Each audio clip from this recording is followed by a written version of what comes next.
Okay, wonderful. So hello, everybody. If you've been waiting, I'm very sorry, we had a few technical difficulties. But welcome to the Bachelor of Commerce Q&A featuring the co-op program. For any students joining us today through the live stream, feel free to ask questions below as we go along and we'll be happy to address them. If you are watching this video after the live stream has ended, then also feel free to leave your questions in the comment section. Our team will be checking and answering any questions that come in, or you can email Biz Career Services or the BCom info email that will be left in the Facebook comment section.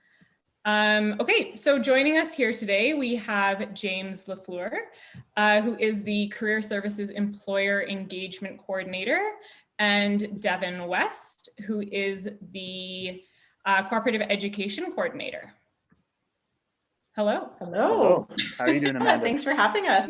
Yeah, absolutely. Okay, so I'm gonna just jump right into the questions if that's okay with you guys. Absolutely. Cool, okay. So first question, can you please explain the entire process that a student would go through, starting from applying to the co-op program and ending with a student working in their first co-op position? Sure, so I can take that one, or at least start. And James, if I miss anything, feel free to jump in. But I think the most important thing to be aware of is in order to submit an application to the co-op program, you do need to be a current BCom student at the University of Alberta. So sometimes we'll get students who are transferring in from other programs or other institutions. So once you have your admission offer from the BCom program, then you can submit your application. So I think that's kind of a first little disclaimer to be aware of. And then from there, honestly, it's really super simple. You just submit your application and we ask you to indicate your work experience for the past 2 years. And we ask that you indicate how many hours you participated in each experience, if you've had multiple sort of jobs or roles. But it's honestly your best guess. We don't ask for sort of detailed or anything like that. So just do your best on your application. And if we have questions, we'll reach out to you. From there, our admissions team would look at your application, make an assessment based on the admission criteria. And, assuming you're successful, you would get an offer of admission to join the program in fall, because we do admissions for fall year, so that would be September 2021 would be our next intake. We do a little bit of an orientation, sort of give you a sense of what to expect, help you with your resume, cover letter, interview, LinkedIn, but social media profiles. You're assigned a coordinator who you go to with any questions, and we work one-on-one with you so that you feel super supported, that you feel like you're making a really informed decision in terms of the kind of jobs that you're applying to, making sure they're within your skill set. You'd interview or apply on the roles, interview for the roles, and then, ideally you're successful to recruit in the term that you wish to recruit for, and then you start your work term with that employer. Awesome. I'm not sure if I missed anything. No, I think you did right. And work terms, I don't know how educated everyone is on the call, but are they typically 4 or 8 months? So you're typically working, a work term is a minimum 4 months, and then typically a max of 8 months. It can go up to 12 months, but typically 4 or 8 months is what you're working. Yeah, and so students can do their work terms kind of coincide with the academic terms. So students can start a work term in September, January, or Evan froze, but I can. Yeah. Oh, yeah. James freeze. Yeah. James is frozen. Oh, he is frozen. I didn't even notice. I heard him say, wait, Devan's frozen. And then I was like, oh, you're frozen. No. Yeah, so I guess the only other thing that maybe might be important for people who are listening to this conversation to know is that if you're looking to start a work term at any point in for January of 2022 or summer of 2022, you'd want to apply for this upcoming intake, which is again for fall of 2021. Perfect. Okay. Yeah. I think that was one of our questions coming up. So the next question that we have is, what are the requirements for the co-op program and what year should a student start preparing to apply? So we look at your GPA and we also look at your work experience as well. It does vary by major. So probably the best bet is to just either contact us and we can send you our admission criteria, or you can get it online. But for instance, finance, because it does tend to be a much more competitive field, we do have a little bit more a little bit higher criteria for those applicants. It does tend to be a little bit more competitive versus some of the other majors.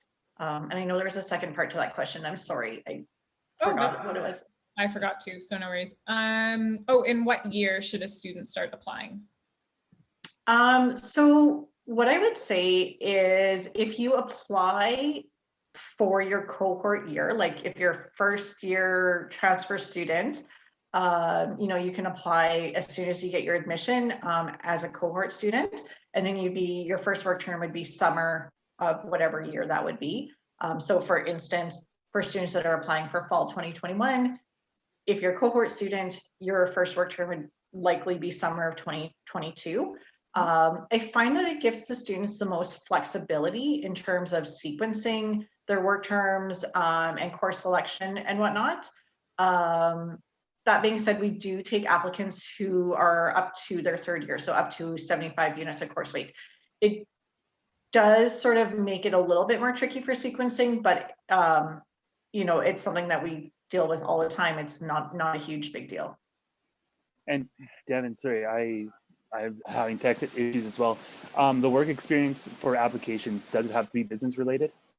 Oh, no, not at all. Not in the least. Yeah, thanks, James. Good point. Yeah. It can be, yeah, so the work experience that we're looking for from our applicants does not need to be business related at all. We have students working in hospitality, in retail, in service industries. We've had students who are who rent the paddle boats at the Valley Zoo. So, you know, any work experience counts. It doesn't matter. It doesn't have to be in any sort of specific area.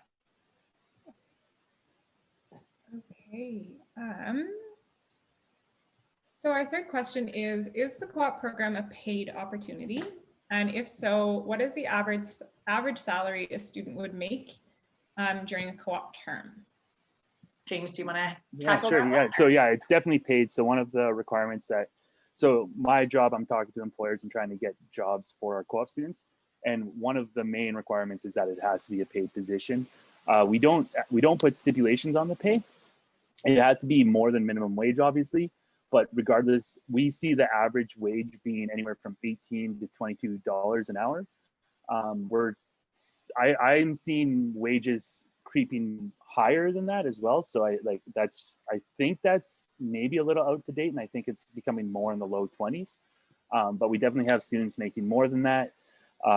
We also have students who are working for some not-for-profit organizations who are making less than that. And then also for a commission-based, we always tell our employers that if a co-op student wants to go into a sales role, let's say, part of their salary can be commission, but we still want the base salary. There has to be a base salary of at least minimum wage. So they do have incentives to sell and whatnot, but there's always going to be that base wage that you're always going to be receiving. Yeah, and if I could just add to that just a tiny bit. Typically what I see is the more senior level students typically earn a higher wage because they have that experience to draw upon. So, you know, the more senior students do tend to earn a little bit more than a junior entry level role.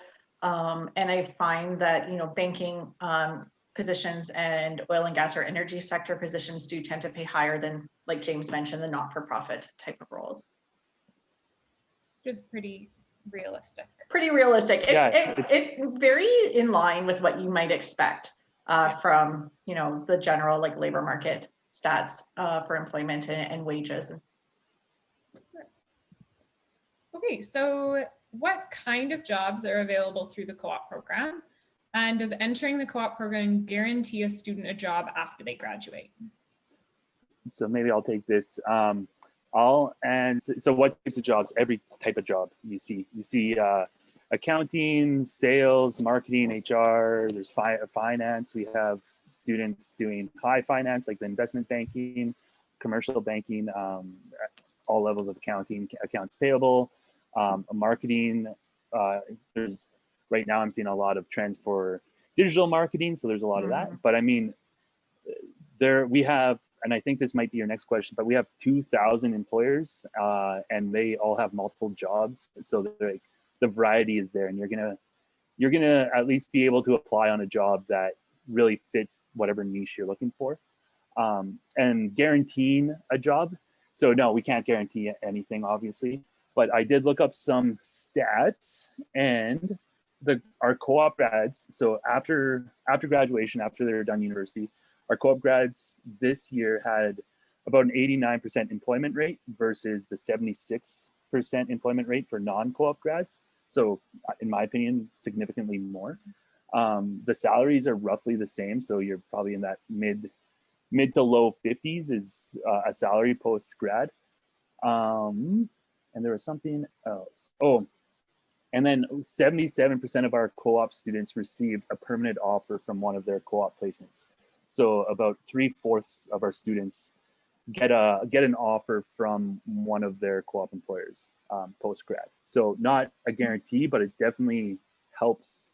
Mm-hmm. I think that number has even gone up since I've been working for business. Yeah, it definitely could. And COVID, these numbers are based on 2020, and COVID has obviously impacted that for a negative, but I think we're going to see higher rates post-COVID. And just wanting to clarify quickly, the co-op program is available across all majors. So regardless of what you're majoring in, you can participate in the co-op program. Yeah, absolutely. Mm-hmm. Yeah.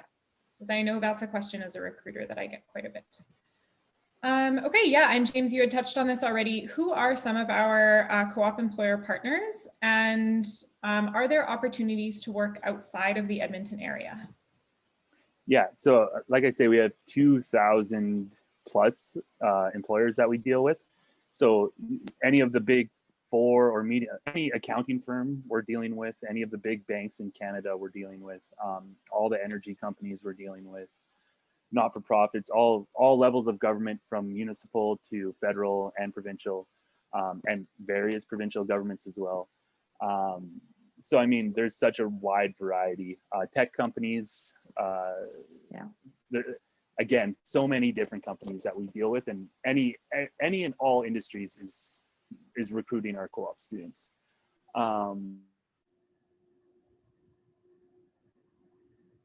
Did we lose him again? Yeah. I'm not sure where he was going with that train of thought, but a lot of our students want. He's back.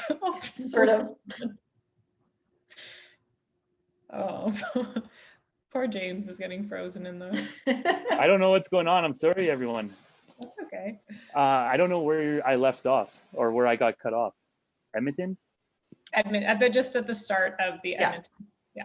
So yeah, we have a lot of students in the Edmonton region, but that's because a lot of our students look for the Edmonton region. So they're really focused on getting hired in Edmonton. But Calgary is a very high, we place a lot of students down in Calgary, all around Alberta, BC, Ontario. There's opportunities internationally as well. But again, it's definitely, I would say, and Devan, please correct me if I'm wrong, you would say the vast majority is Alberta based, probably with the two big urban centers being the most, Edmonton and Calgary. And then outside of that, we have students, in Vancouver, Toronto, Winnipeg. Yeah, I would definitely second that. And I think the thing with the international placements that students need to be aware of is it can be tricky just in terms of work permits and work visas. So, definitely if you're considering trying to secure a placement outside of the country, chat with us first. And I think James is frozen again, but he might be able to add on to this if he unfreezes in time. But Generally, in my experience, students that are looking to secure a placement outside of the country, we don't typically get a lot of employers reaching out to us to recruit students from the U of A to work overseas. So it is a little bit more work. Sometimes students will go through ISEC or another organization to help them sort of find and secure a placement. So it's not something that we like spend a lot of energy on, but it's definitely something we could support or help you with. I could hear that all. Sorry everyone for my poor internet connection. Yeah, so just we have two sort of processes. We find placements for students, or well, we find placements that students can apply on, or students can look for placements outside of what our network. So if you're in, we have someone right now in Singapore, and I'm pretty sure they found that placement themselves because they were in Singapore and they found a job, and it coincided and it met our requirements. So students can bring opportunities in as well. And also, I would say, Devan, you're totally right. That said, I do think the trend now with COVID is a lot of companies are looking outside of their geographical zone. So we have a lot more people, especially in Toronto, who are looking at Edmonton-based students because they can do the work virtually and they don't have to move to Toronto anymore. And I mean, I don't have a crystal ball, but I think that trend's going to go on post-COVID just because everyone's been working from home and realizing that they can do work from home. So that's speculation, but I think that's going to be a trend we see going forward. Yeah, I was more specifically referring to like international placements, but definitely with the Toronto employers, we do sort of get those through the pipeline, you know, coming to us to recruit for sure. One good thing about 2020. Yeah. yeah, exactly. Okay, well, I'm going to jump to a question that's a bit further down, but it links into this. So you've mentioned that international employers are willing to hire our BCom students. What about international students? Are they still able to apply for the co-op program? Yeah, absolutely. Yeah, we get lots of international students applying into the program each year. So yeah, absolutely. More than welcome to submit their application, no problem at all. Awesome. Okay. So our next question is, when does the application for the co-op program open? All right, so the application for 2021 is going to open February 16th at noon. So I believe that's the day after Family Day. So that's why it's not on the Monday. It's the Tuesday, February 16th. Okay, everybody mark that in. Okay, 16th. Yes. Okay, so we're coming up to our last question, and then maybe I will let James have the chance to talk about the Winter Career Fair as well. Sure, I can hear you. I think I'm still frozen, but. No, you're good. I can see you. Okay, perfect. Okay, so what is your best advice for a first-year student interested in applying into the co-op program? I think my best advice would be to connect with us early.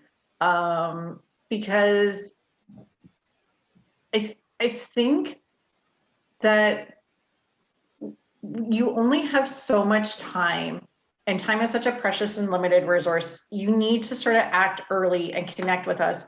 And maybe you don't qualify for admission this year. Maybe it's just a really competitive year. That's okay. We can give you some advice. We can give you some ideas on how to strengthen your application for future, for the next year, right? So connect with us early. Tell us what your situation is. We can give you the best advice possible, tailored to your individual circumstance.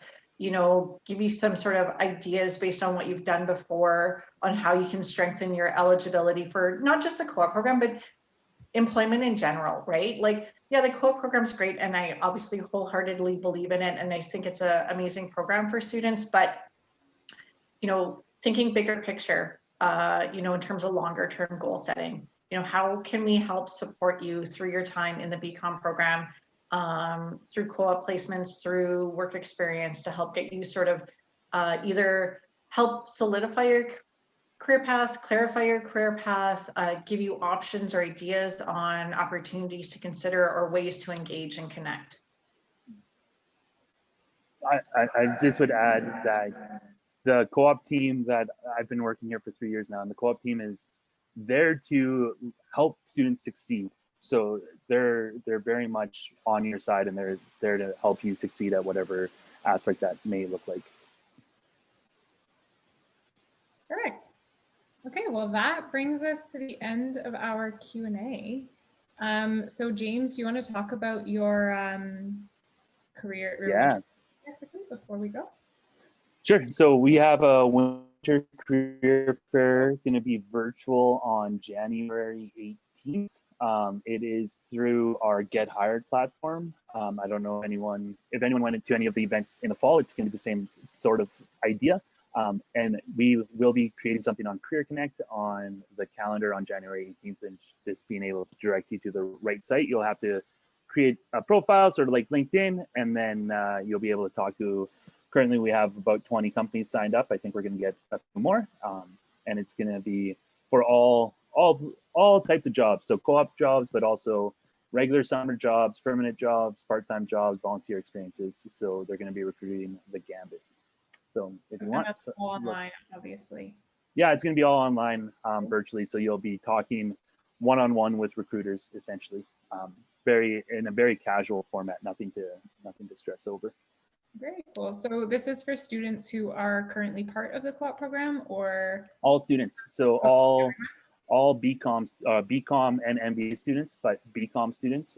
So anyone who's in the Alberta School of Business is welcome to come, and there's going to be opportunities for all students. All right. Awesome. Well, thank you so much, you guys. This was great. I'm Thank just you, Amanda. checking the chat. Yeah, so thank you so much. I'm just going to mention quickly to students that we have recorded this, and it will be live on our YouTube and our Facebook page. But yes, a big thank you to you guys for joining us today for our first of hopefully many Q&As with the business teams. Perfect. Thanks, Amanda.